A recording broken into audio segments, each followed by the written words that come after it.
ऐसी मान्यता है कि श्राद्ध पक्ष में पितर धरती पर आते हैं।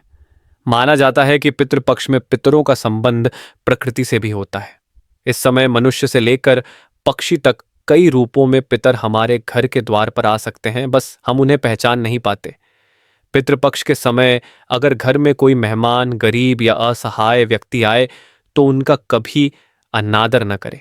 उन्हें खाली हाथ न जाने दें, बल्कि उनके भोजन की व्यवस्था अवश्य करें।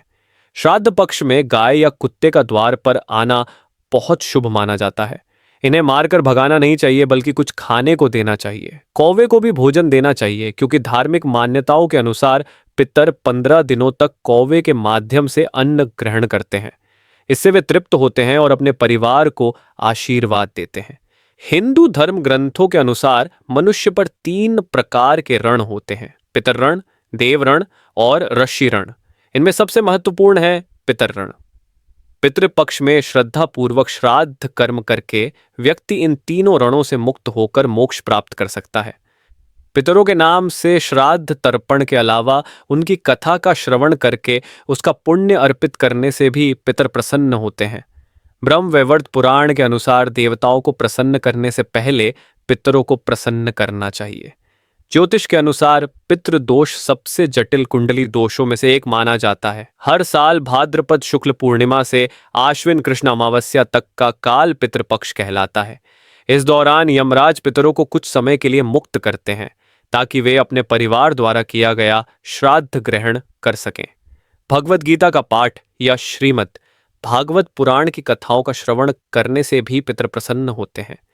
त्रेता युग में माता सीता द्वारा महाराज दशरथ के पिंडदान की कथा प्रसिद्ध है, लेकिन श्राद्ध का प्रारंभिक उल्लेख द्वापर युग में महाभारत काल में मिलता है। अनुशासन पर्व में भीष्म पितामह और युधिष्ठिर के बीच श्राद्ध पर चर्चा होती है। सबसे पहले अत्रि मुनि ने महर्षि नीमि को श्राद्ध का उपदेश दिया था, जिसके बाद सभी वर्णों के लोग श्राद्ध करने लगे। वर्षों तक श्राद्ध का भोजन करते रहने से पितरों को अजीर्ण रोग हो गया। वे ब्रह्मा जी के पास गए, जिन्होंने अग्निदेव को समाधान के लिए कहा। अग्निदेव ने कहा कि वे श्राद्ध में पितरों के साथ भोजन करेंगे, जिससे उनका अजीर्ण दूर हो जाएगा। तभी से श्राद्ध में सबसे पहले अग्नि का भाग दिया जाता है। श्राद्ध में सबसे पहले पिता, फिर दादा और फिर परदादा के निमित्त पिंडदान करना चाहिए। हर गृहस्थ को अपने पितरों के नाम से कुछ न कुछ दान अवश्य देना चाहिए।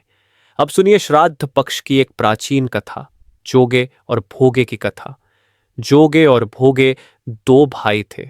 जोगे धनी था और भोगे निर्धन। दोनों में प्रेम था, लेकिन जोगे की पत्नी को धन का घमंड था, जबकि भोगे की पत्नी सरल हृदय की थी। पितृपक्ष आने पर जोगे की पत्नी ने श्राद्ध करने को कहा, लेकिन जोगे ने इसे बेकार समझकर टाल दिया। पत्नी ने मायके वालों को बुलाने और अपनी अमीरी दिखाने का अवसर समझा और श्राद्ध की तैयारी शुरू की। भोगे की पत्नी ने मदद की, भोजन बनाया और फिर अपने घर लौट गई ताकि अपने पितरों का श्राद्ध कर सके। दोपहर में पितर भूमि पर उतरे। पहले जोगे के घर गए, जहां ससुराल वाले पहले ही भोजन कर रहे थे। फिर वे भोगे के घर गए, जहां अगियारी की राख चाटी और भूखे ही नदी किनारे चले गए। वहां सभी पितर एकत्र हुए और अपने परिवारों की चर्चा करने लगे। जोगे भोगे के पितरों ने अपनी आपबीती सुनाई और भोगे की निर्धनता पर दया कर दी। उन्होंने आशीर्वाद दिया कि भोगे धनवान हो जाए। शाम को भोगे के बच्चे भूखे थे। मां ने उन्हें आंगन में हौंदी खोलने को कहा। वहां मोहरों से भरी हौंदी देखकर सभी चकित रह गए। पितरों की कृपा से भोगे धनवान हो गया, लेकिन कभी घमंडी नहीं हुआ।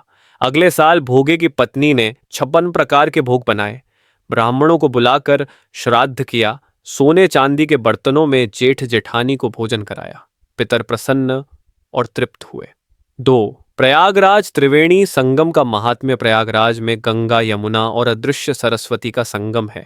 पौराणिक मान्यता है कि यहाँ स्नान और तर्पण करने से न केवल पापों का क्षय होता है, बल्कि पितरों को तृप्ति और प्रेत योनि से मुक्ति मिलती है। पुराणों में वर्णित है कि देवता भी संगम तट पर आकर तर्पण करते हैं। विशेषकर पितृपक्ष में यहाँ आकर श्राद्ध और पिंडदान करने का महत्व 1000 गुना अधिक बताया गया है। संगम का जल अमृत के समान है, जो पापों का नाश कर देता है और आत्माओं को मोक्ष की ओर अग्रसर करता है। 3. पिशाच मुक्तेश्वर महादेव की कथा काशी नगरी में पिशाच मुक्तेश्वर नामक भगवान शिव का एक प्रसिद्ध मंदिर है। कहा जाता है कि प्राचीन काल में इस स्थान पर पिशाचों का वास था। साधकों और ऋषियों को तंग करने के कारण सभी ने भगवान शिव से प्रार्थना की।